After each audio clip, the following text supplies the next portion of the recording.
Tamalez, apirilaren 15erako aurreikusita geneukan, Artzain eguna, bertan bera, ustera beharturik izan ginen, baina egia da, kosta egiten zitzaigula, erresistentzia geneukala, guztia bertan bera utzi eta Gazta mozketaren ekitaldi hau ere ez ospatzea, noiz eta Artzaiek gure laguntza gehien behar duten egunotan.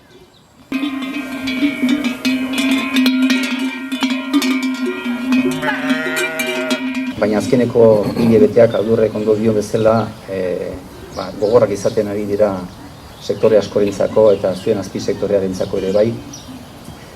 Produktuak saldu ezinik egon zeaten, guk Foru Aldundi bezala aurreko astean jakitera eman gendun eta datozen egunetan deialdi berezi bat ateratzeko asmoa daukagu artzaintza sektoreak diru laguntza zuzen batzuk izan ditzan.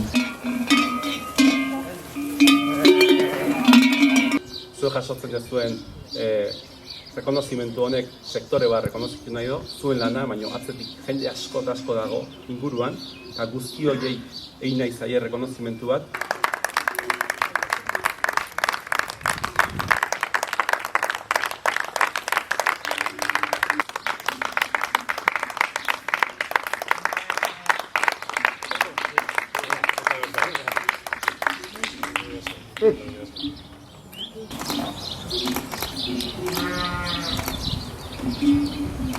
Este queso huele a libertad, huele a que poco a poco vamos recuperando nuestra normalidad.